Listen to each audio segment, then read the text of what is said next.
All right, good morning, everybody. Today is Friday, April 8th, 2016, and this is Before the First Cup with Jules here on UCY.TV. Happy Friday, everyone. We did make it. It is 29 degrees with a real feel of 11, if you can even believe it, and snowing here in upstate New York. It's snowing again. 2 Fridays in a row. I don't know what's going on, but it is April 8th, if you noticed. And this, I don't know, this weekend, hopefully it'll all melt. So where do we leave off yesterday? We titled the show, Butt Out, Mr. Senator. Unchecked disruptive technology and robots take all. Remember, we again did another show on self-driving vehicles and a lot of the stuff that's moving very fast in that field. One of the things I want to add to that we ran into after the show, so they saw an entire fleet of autonomous tractor trailers. And I hadn't seen this before the show, but I was talking about the autonomous tractor trailers. They had them, I believe it was Daimler Chrysler.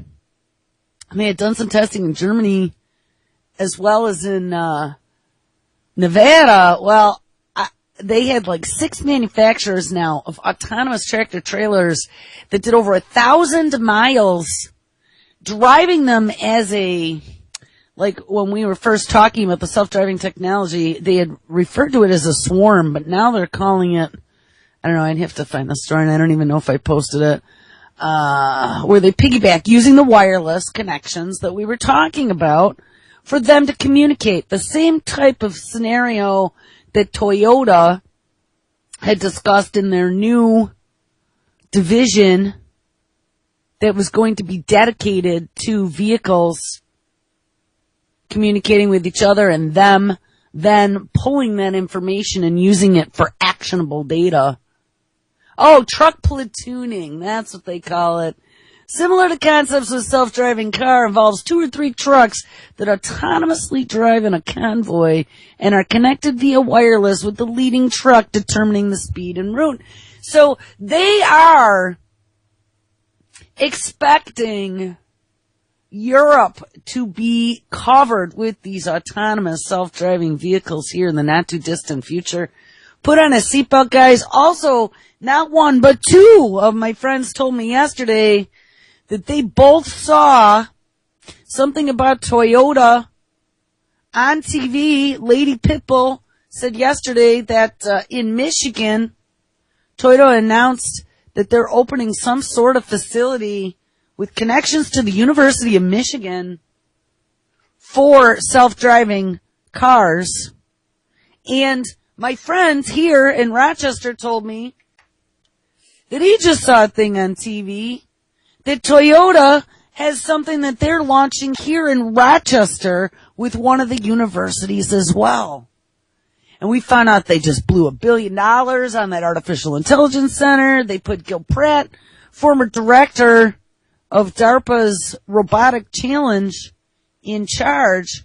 And think about this too. I was just kind of postulating this. So we also found out that Google is putting Boston Dynamics up for sale. Boston Dynamics, the parent company of Atlas, who competed in the DARPA Robotics Challenge, seeing the connections here. And Boston Dynamics is up for sale. They had postulated that maybe Amazon, but maybe Toyota are going to be purchasing that company. And we found out, now Boston Dynamics, of course, is in Boston. We found out that Toyota just opened a satellite office for their autonomous vehicles. Where? Oh, just outside of Boston. So I am going to guess that there is going to be a deal. We see the dotted line. There's going to be a deal between Google and Toyota to sell them Boston Dynamics. Boston Dynamics, having worked as a partner with DARPA,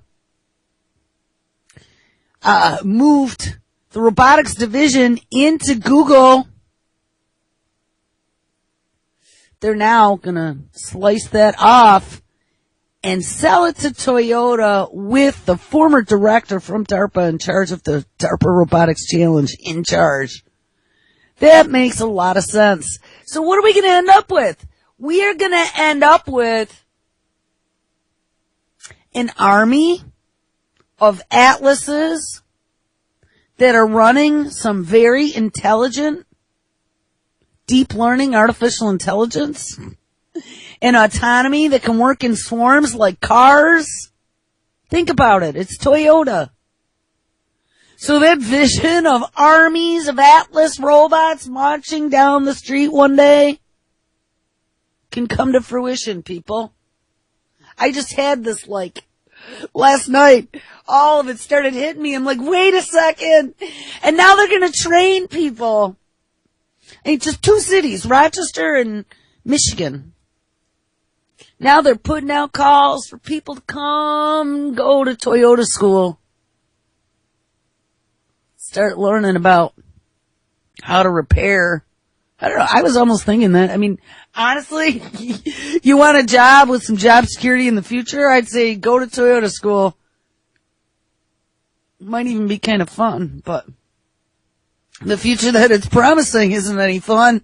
I don't want to see an army of Atlas robots. All right, I was not going to get on this today.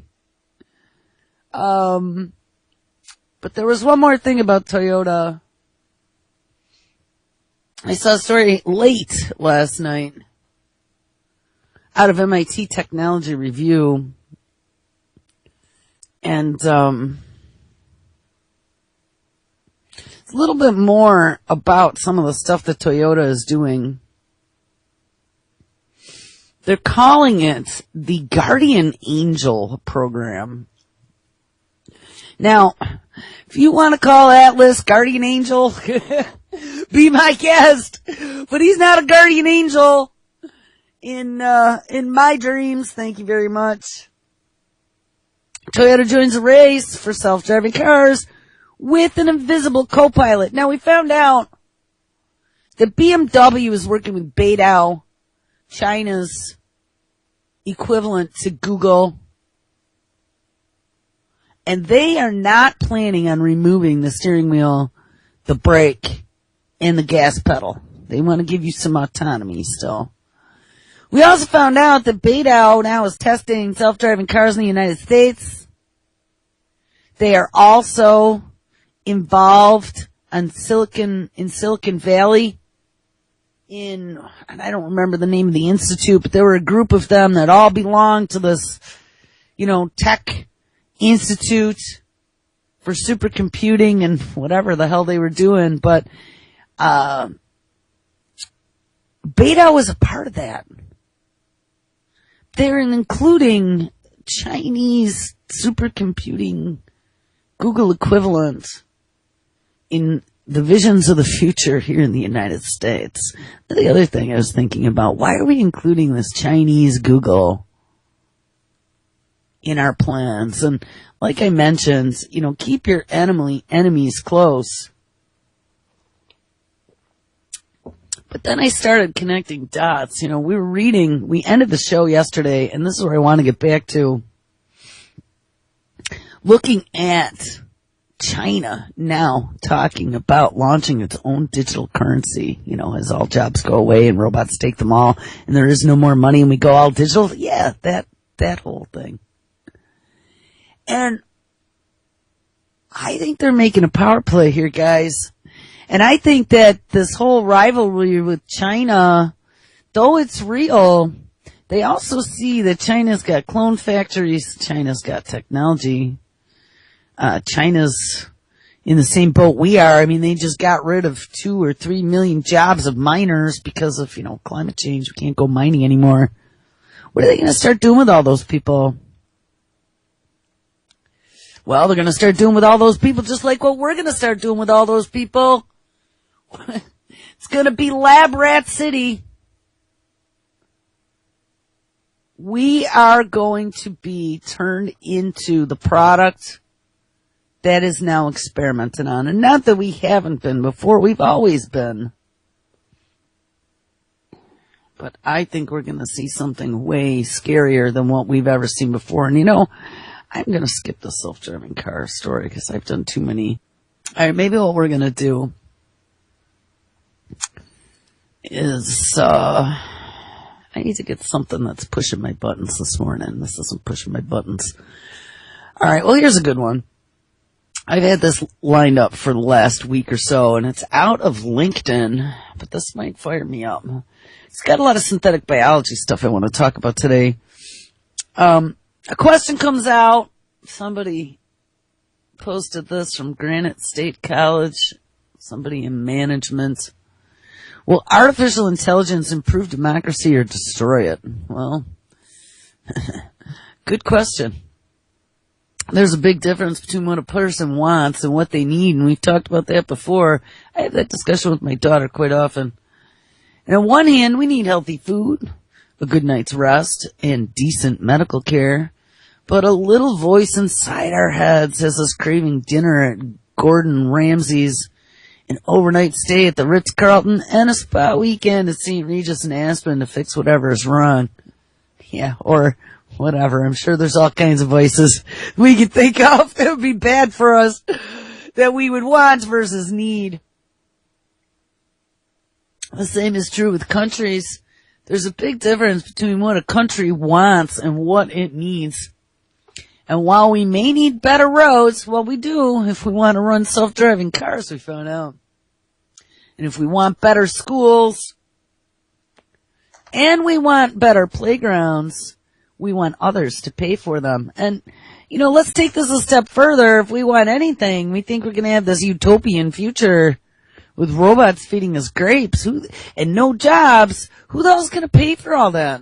And we can have robots building everything around the world, but there isn't going to be any economy flowing when people aren't working anymore. And you can't just go endlessly handing money to people without there being an exchange of some sort.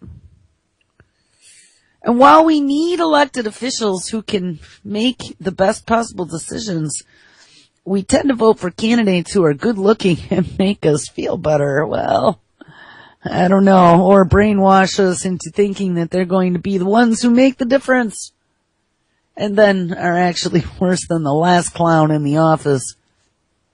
Our wants and needs are vastly different creatures, constantly pulling us in opposite directions. And in fact, many of us are addicted to our wants. Yes, dopamine carrot, guys. That's that push button. That's that manipulation that they do on us right now. The addiction to your wants.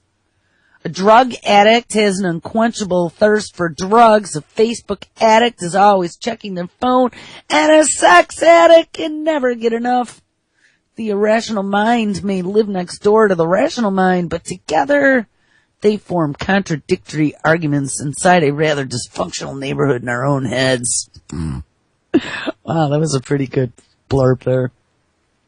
So how can we possibly make better decisions and create a better world if we all have to work with defective humans? Well, good question. The current state of AI, there tends to be a lot of confusion between machine learning and artificial intelligence. In reality, machine learning is really the only kind of AI that exists. And yeah, this is some sort of management major on LinkedIn writing this story. I mean, we know that there's deep learning that is happening right now, and it's getting way more complex than it has been in the past. We have robots teaching themselves in 8 hours using a visual processing unit how to do a job so they can be plugged into a new place in the factory tomorrow morning. I would say that, again, this is going to be one of those people that tries to downplay the dangers, but it was still a really interesting article as we get a little more into this. Oh, and he does mention deep learning here. Sorry, I'm not going to bash him. Says anyway, at the same time, our understanding of AI is changing, and most things that we thought of as AI in the past were a little more than a sophisticated form of computer programming. But along with advances in technology, the latest strategy for AI developers has become, don't model the world, model the mind. And, this is where all this deep brain research is going into as well, learning how neurons connect and how pushing one button affects 10 more. They're modeling IBM, actually. There's so many stories, and I just haven't had time to get to any of them, but there was one story about IBM And the dude that had spent, let's say 37 years, this new supercomputing, IBM computer that was built on the structure of the brain that they just gave to, Los Alamos that we read about like Monday or Tuesday. I dug up the name of the guy who actually developed it and looked into him, and it was like a 27 or a 37 year project to create this thing. It was insane. I might have to find that one on Monday. It was a pretty good story. But yeah, they are building computers to work like the human brain. That is the goal, of course. We know about the upload and download future. And mimicking nature is the best way to usurp it. Trojan horse. All right. Since 2012, a specific machine learning technique called deep learning has permeated the AI world. Researchers have abandoned the classical programming trick style of AI and switched to deep learning because it works far better than any previous methodologies. We made more progress in the years since 2012 than in the past preceding 25 years. So in the last 4 years, and this is again the growth of exponential technology, exponential returns, we have made bigger leaps and bounds in the last 4 years than we have in the last 25. And that would absolutely make sense.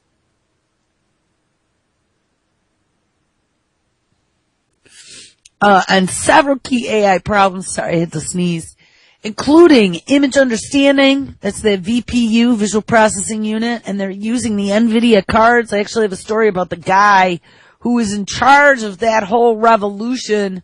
Meet the man selling the shovels in the machine learning gold rush. That's the CEO of NVIDIA, is the dude.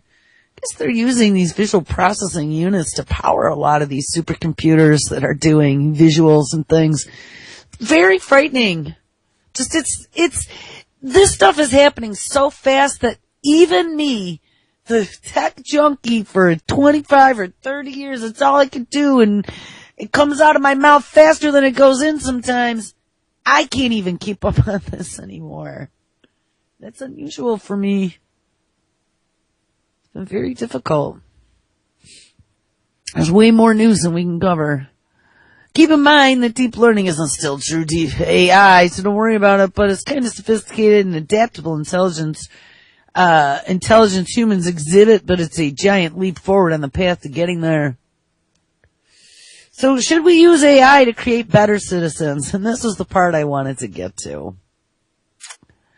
Well, how can flawed humans possibly create unflawed AI? And that's a good question.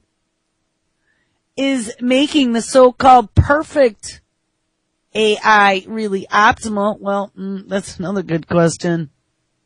Will AI become the great compensator for human deficiencies? We better hope not, because then we'll be replaced. And oh yes, does AI eventually replace our need for other people? I'm going to think probably yes. We see it already happening. One possible step towards integrating artificial intelligence with democracy will be to gamify. Now this is where I started to see flashes of idiocracy and the dangling carrot and say, oh, it all makes so much sense now. Talk about the dumbing down of society. Yes, one possible step towards integrating artificial intelligence, red button, with democracy will be to gamify the interface between people and governments with something similar to a customer loyalty program. In this case, by gamifying citizenship through a government's loyalty program. What? Yes. Now, let's read what that means, because I could see this working very easily, but on the other hand, it is beyond horrifying. A system like this would effectively promote involvement in the government by rewarding people for the role in creating a better functioning society. It would begin by asking questions like, have you gotten all your shots? Finished high school? learned about American history, or served in the military or some similar community service position. Next question. How many times have you voted since you were 18? Next question. How many government services have you taken advantage of over the past decade? Next question. If they sent you a survey asking you to evaluate their performance, did you answer that survey? Next question. Have you been asked to serve on a jury, and have you? Now, after you fill out this questionnaire, they could be giving rewards to top citizens who did their duty, who got their shots, who finished high school, who learned about American history and served in the military, voted 100 times since they were 18, took advantage of government food stamps, and then filled in my survey to say that the woman at the DMV was friendly to me. I went and sat on a jury for a month and a half. Yes, I did all those things. So now I get my bonus club, good citizen rewards, like low interest loans, lower taxes, free national park passes, less TSA scrutiny at the airports because you know what, I'm a good little citizen, higher credit ratings, and maybe even favorable treatment in the event of a tax audit. Now, what do you think about them apples? I was like, holy crap, reality TV and game show mentality, video game Johnny has completely devolved us into some sort of beyond dystopian nightmare. Like, this is almost like a Monty Python meets dystopia, like the movie Brazil, where it's got a little weird sense of twisted humor, but lots of scary in it. And I don't mean humor, I mean humor like, oh my goodness. How horrifying. And you know, I could see them doing that. Let's reward people. I mean, we've already tested it out. Let's give them Walmart gift cards for turning in their neighbors. Let's give them Walmart gift cards for bringing in their guns. Well, now, let's give them low interest loans, food vouchers. They didn't say that, but hey, that would work out well too. $100 free groceries. National park passes, and less groping by Maud and her boyfriend Clyde at the airport. Perhaps the highest ranked citizens could even win a free night stay in the Lincoln bedroom at the White House. Could you imagine? They would be like the grand prize. They would be like the trip to Hawaii in the new car on Price is Right. Guys, how frightening. Like, this better not be what America turns into. The game show of America. Be a good little citizen and you get prizes. And that way, we'll have all kinds of participating people who are now being given, again, a fake illusion. Since it's crumbling, people are beginning to question who they're voting for and how they're voting, and things aren't turning out the way that they voted. How they said they want a candidate, and now it's possible that the party itself could pull that candidate and put someone else in with a switcheroo. That illusion is cracking. They gotta find another way to suck you back in, and that would be giving you game show prizes. With the right status, people may receive advance notification and priority rating when applying for certain jobs as well. So look, they're going to make it very lucrative for you to be a good little citizen.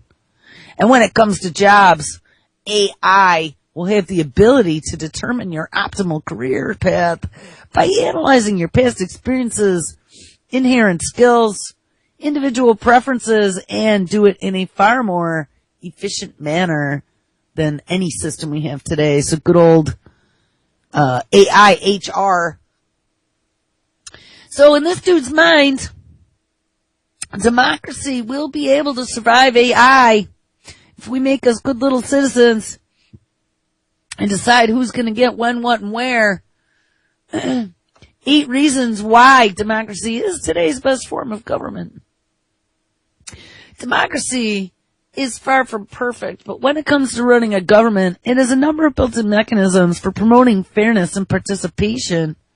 Here's some of the reasons why those who advocate democracy view it as today's best form of government.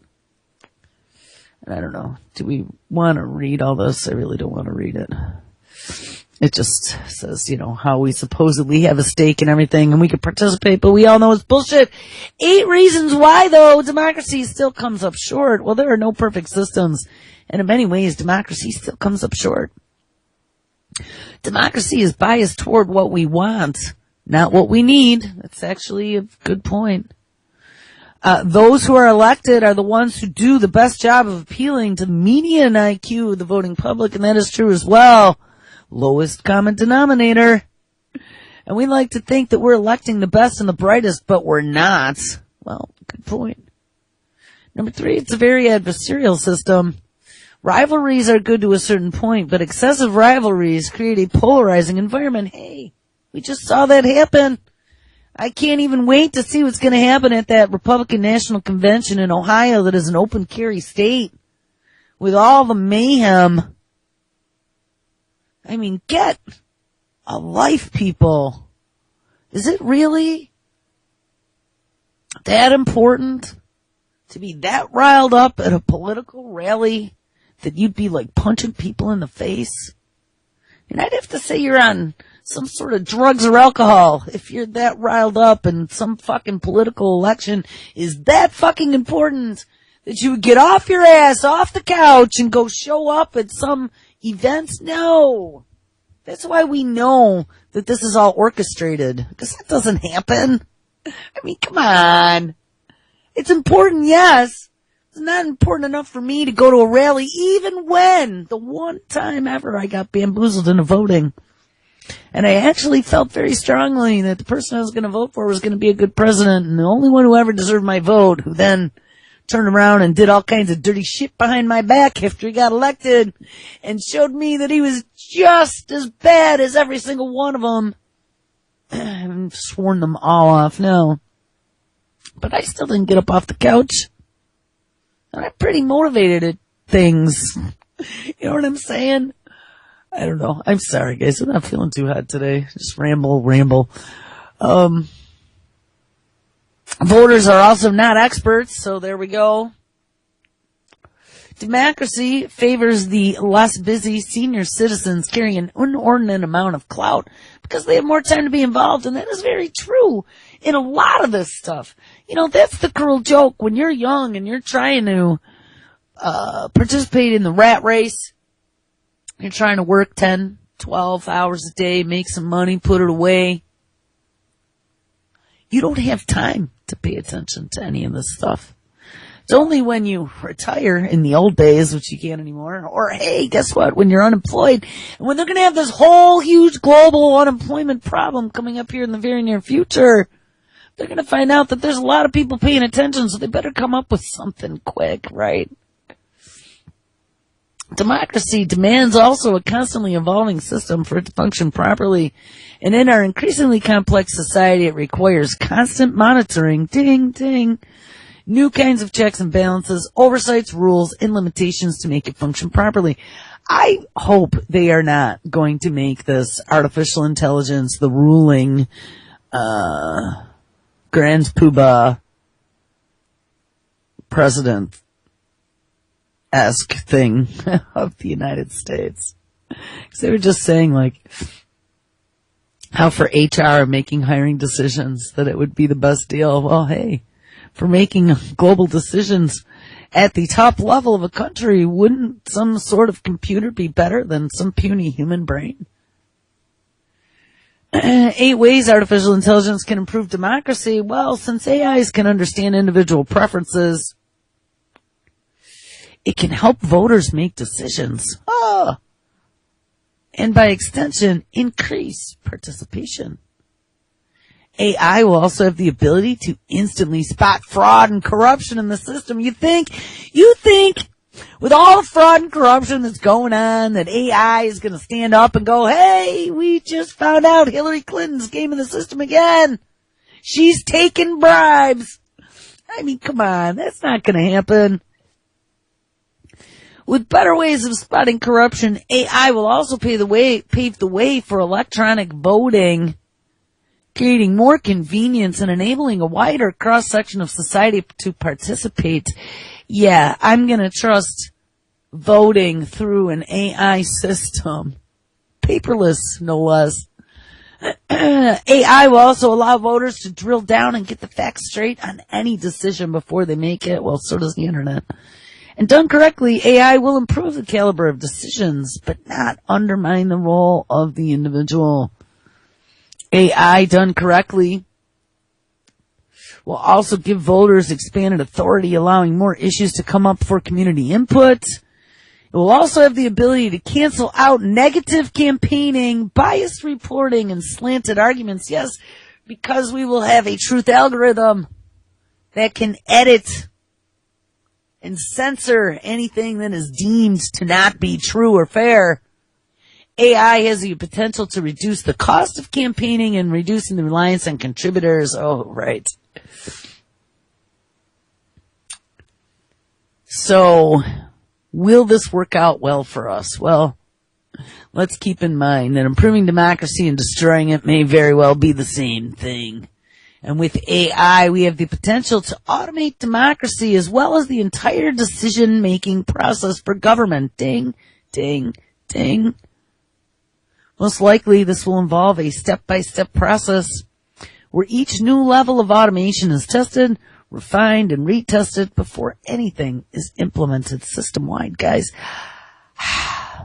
are they really talking about putting a supercomputer in charge of our country? Is that what this guy is suggesting? Because I think it is. Here are 8 possible steps toward an automated AI form of democracy. AI could easily, and this is 8 ways artificial intelligence could destroy democracy is this section. AI could easily alter the one person, one vote system by adding more value to the votes of those who are better informed, better educated, and more involved. Oh! So yeah, you can vote, but guess what? If you haven't participated in our game show democracy, filling out your loyalty club cards and going to your doctor, your vote, when it comes time to vote, is only going to be worth a quarter vote because you didn't participate. Only the best citizens get the full vote. Number 2, AI could be set up to instantly trigger new elections when public confidence drops below a certain level.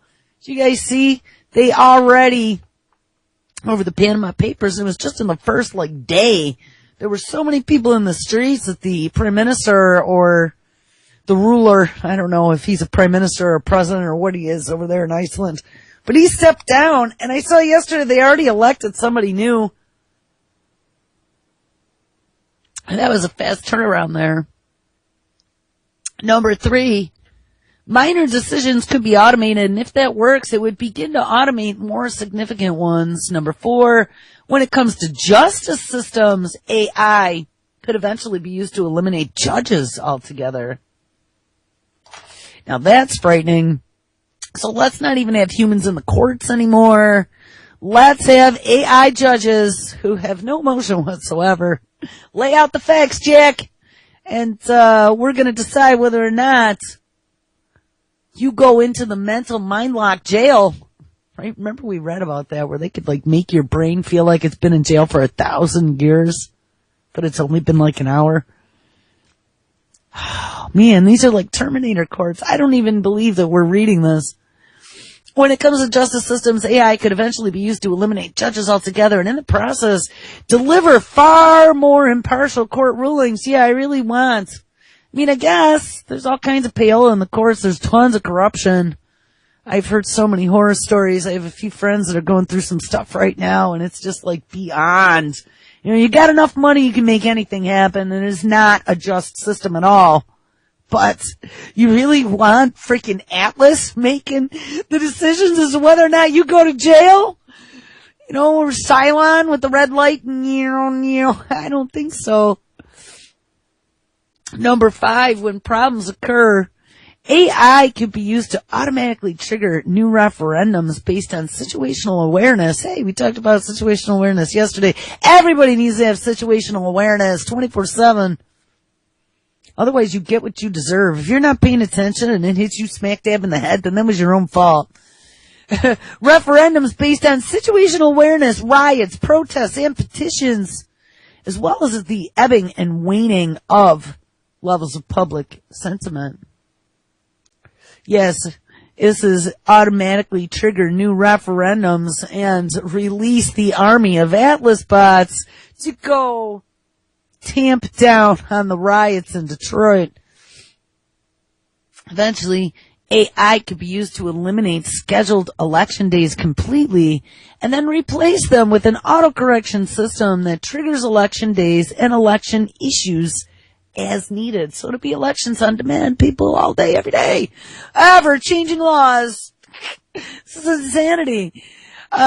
Taking this line of thinking a few steps further, AI could eliminate elected officials altogether. Ding. And replace them with automated votes by the general population. And as a very final step, if every other AI process functions properly, we could eliminate voting altogether in favor of an automated consensus system. Yeah, like Dancing with the Stars. Vote on your cell phone app. Since AI already knows how we think, it could register our votes automatically without even pushing a button. Talk about like beyond lazy.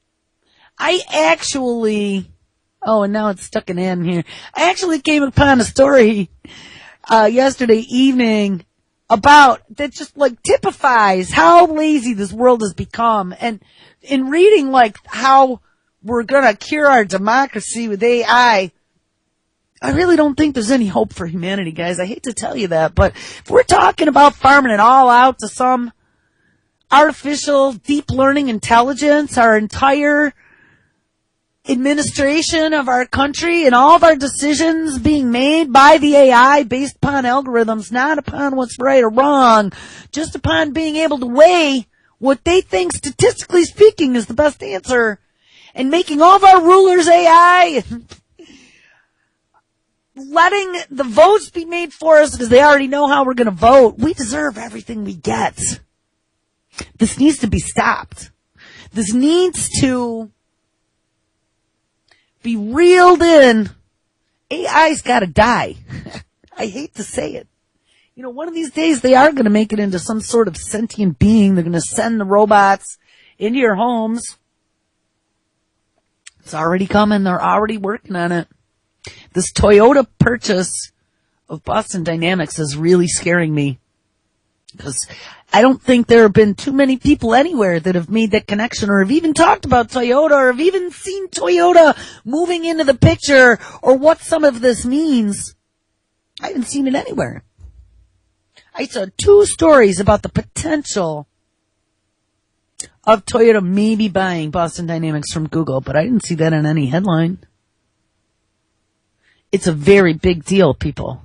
It's a very big deal. Those are the robot armies coming.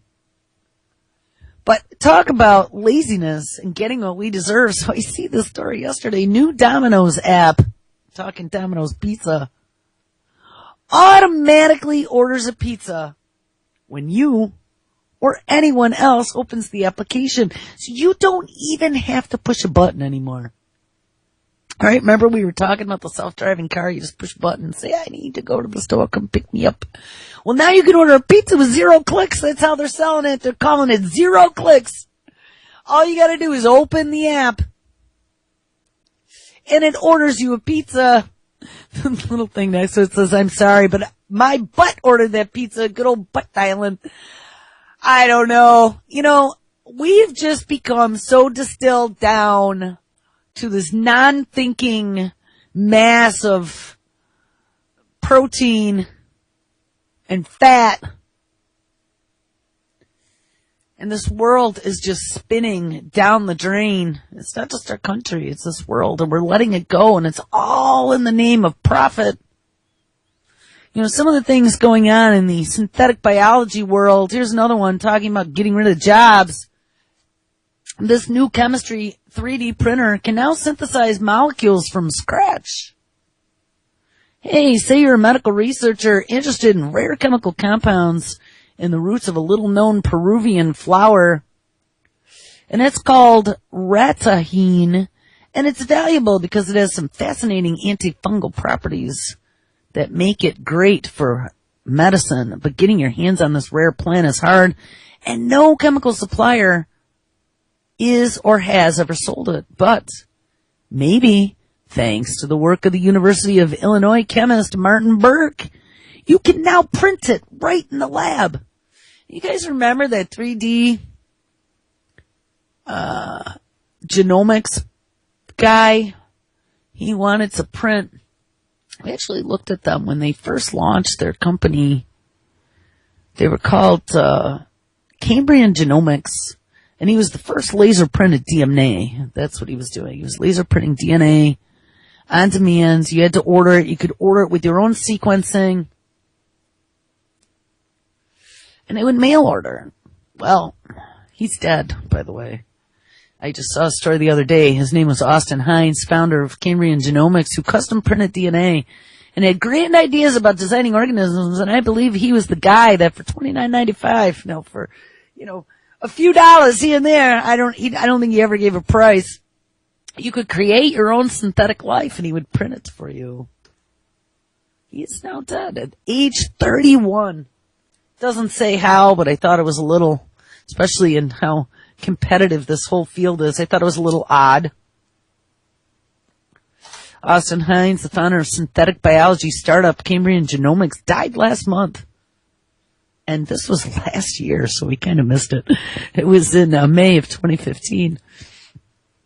According to an obituary posted last week, Hines worked to change the world by democratizing access to synthetic DNA through cost-effective, accurate DNA laser printing. So, we have these people democratizing DNA. We talk about Mad Science Gone Man all the time. He was the dude that made it within anybody's reach to be able to design a DNA segment, have it printed, and create their own life. So now we got this 3D printer that can synthesize molecules, guys, from scratch, and print them in a 3D printer to make our own chemicals. What kind of insanity is that? I mean, honestly, this has gone beyond just tinkering. Now we are able, with a 3D printer, to synthesize thousands of different molecules from a handful of starting chemicals. And didn't we talk about I don't remember what he called it. They were calling it desktop manufacturing. That's one of the names that Eric Drexler, the father of nanotech, had talked about. Desktop manufacturing. I mean, that means you can synthesize chemicals, even ones that are super rare that you only find in a root of a flower in the Peruvian jungles, by just plugging in a few things and turning on a 3D printer. What kind of a world is this going to be? I saw probably one of the most disturbing things. We read about the CRISPR technology and the DIY kit the other day with the guy in Long Island creating new organisms in his parents' spare bedroom. Well, wait till you hear this one. MIT Technology Review, the scientific swap meet behind the gene editing boom. And it sounds so nice. It's about how one nonprofit is making tinkering with genomes as easy as shopping at Amazon. It says the gene editing technology called CRISPR is probably the fastest spreading technology in the history of biology. And We've talked about CRISPR. I am actually working on getting through an hour-long interview with a professor at Harvard who was at the CRISPR beginnings, and his group has kind of been the group that's created all of this. But he really talks about how CRISPR worked, and one of the things that got me, and I know I had questioned this when I first started learning about it, is that CRISPR, before it was a gene editing machine, it actually was a gene death machine. Because what CRISPR does is it unzips the DNA. You unzip DNA, you got a dead organism eventually. But, thank God they figured out a way to have CRISPR unzip DNA and then put in a new sequence. Zip it back up again. Zoop, zoop. In that DIY story we read the other day, the kid in Long Island, somebody had sent him the CRISPR technology taped, wrapped in wax paper or something, taped to a postcard, sent it to his house, and that's how he was going to start learning how to gene edit at home. Well, check this out. This not-for-profit called AdGene in where? Oh, Cambridge, Massachusetts. Says this is why CRISPR is probably the fastest spreading technology in the history of all biology. Each weekday at 8 a.m., at the offices of AdGene in Cambridge, Massachusetts, interns start loading UPS packages containing the raw DNA material needed for gene editing and then sending it to people in places as far away as Zimbabwe and Croatia. AdGene is a nonprofit that exists to help scientists share their DNA inventions. Think of it as an Amazon.com for biological parts. Anyone can submit one or order someone else's parts for $65. Easy access to gene editing technology is what has allowed labs everywhere to get into the game. Last year, there were more than 1,300 scientific papers on CRISPR. And it's been used to do everything from curing muscular dystrophy in mice to making super muscle beagles. And yeah, that was in China. We read about that. And remember those Chinese scientists who set off an ethical firestorm by editing human embryos? We read about that one too. They did get their ingredients by mail order from where? Oh, from this same place, AdGene. So they're even sending it to the freaking Chinese. AdGene was started in 2004 by a graduate student, Melina Fan, who got tired of trying to beg and barter for key materials that she needed. Why not create a central repository which everyone can contribute? Sharing is something that people don't talk about enough. So this is like a seed bank for genomes? What? Sharing is something that people don't talk about enough, says Patrick Sue, a biologist at the Salk Institute. And it has dramatically sped up CRISPR adoption. In a way, AdGene shows why it is worth fighting over. It is in everyone's hands, and it is changing everything. You think? I mean, we now have the whole world handing out this gene editing technology to any Joe Schmo who wants it to go unzipping DNA of organisms and then mixing them, matching them, and making something new. How is this going to turn out in the end?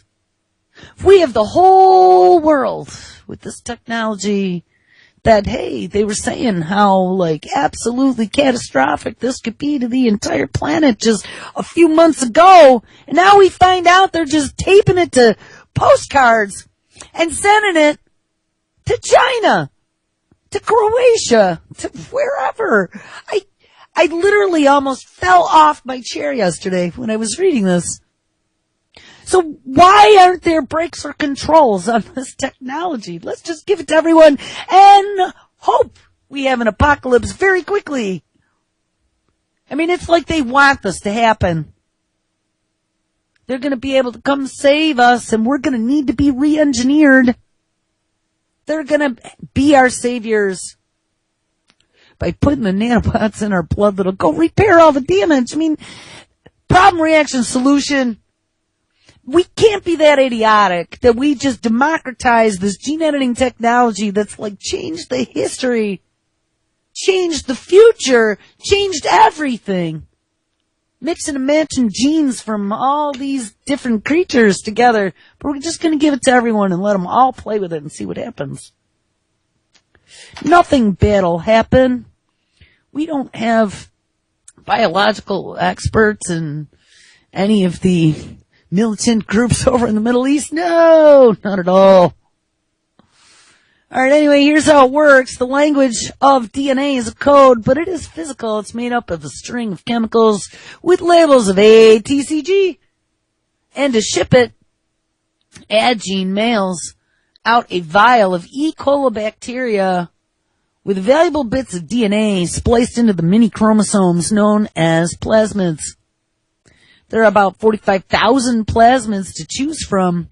Want to make a mouse brain cell react to light? Well then, that's plasmid number 20298. Deposited by Carl Disroth, the famed co-inventor of optogenetics at Stanford. We read about that too, right? Being able to insert and remove memories with flashes of light on brain cells. Yay! Thank you! Because that's now out there for the world to play with. Need to turn off every gene in a fruit fly but one? Oh, well, that's number 64750. Oh, my God.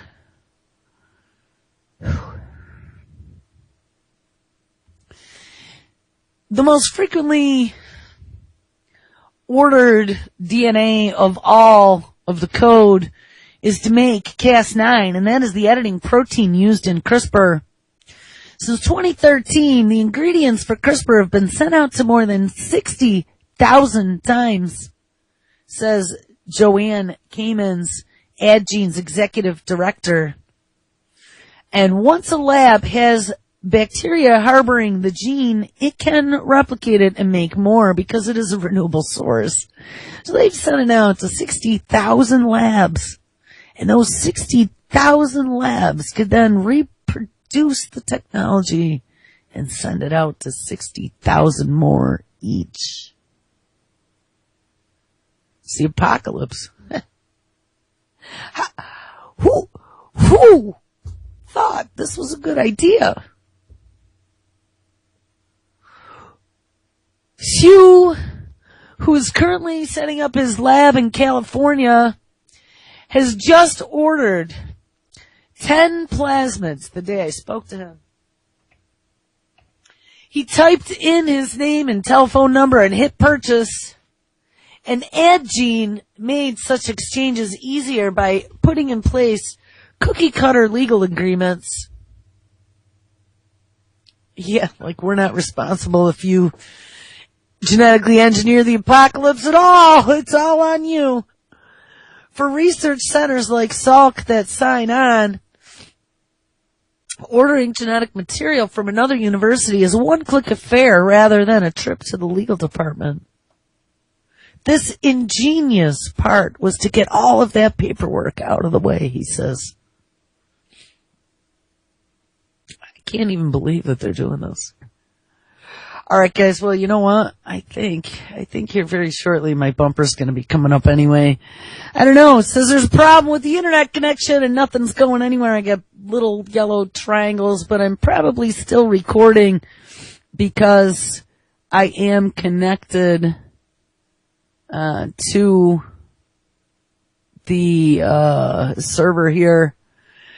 All right, guys. Well, you know what? It's Friday, and don't worry about it because DARPA is creating a new antiviral that mutates within your own body to fight viruses real time. So, hey, I hear my music. All right, well, I don't know if I have a connection. All right, guys, everyone have an awesome Friday. Talk to you on Monday.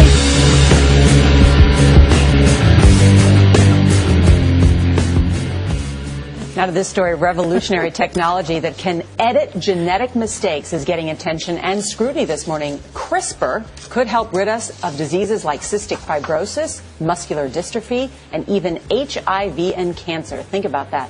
But many scientists, including CRISPR's developer, Jennifer Doudna, are calling for a moratorium on its use in humans. Tomorrow, she holds a global summit on the ethical issues. And only on CBS This Morning, Doudna shows us why, for all its promise, CRISPR is surrounded by controversy. And what is CRISPR? CRISPR, first of all, it's an acronym. It stands for Clustered Regularly Interspaced Short Palindromic Repeats, a huge mouthful. You can see why we use the acronym CRISPR. Geneticist Jennifer Doudna gets asked that question a lot. A researcher and professor at UC Berkeley, Doudna has become a spokesperson for a gene editing technology she's credited with developing. That mouthful known as CRISPR. I've heard it compared to essentially like a film editor, slicing a bit of film. I would say that's a great analogy, yeah. How does that work then? Well, think about a film strip, and you see a particular segment of the film that you want to replace. And if you had a film splicer, you would go in and literally cut it out and piece it back together, maybe with a new clip. Imagine being able to do that in the genetic code, the code of life. You could go in and snip out a piece and replace it with something that corrects a mutation that would cause disease. That's incredible. It's incredible.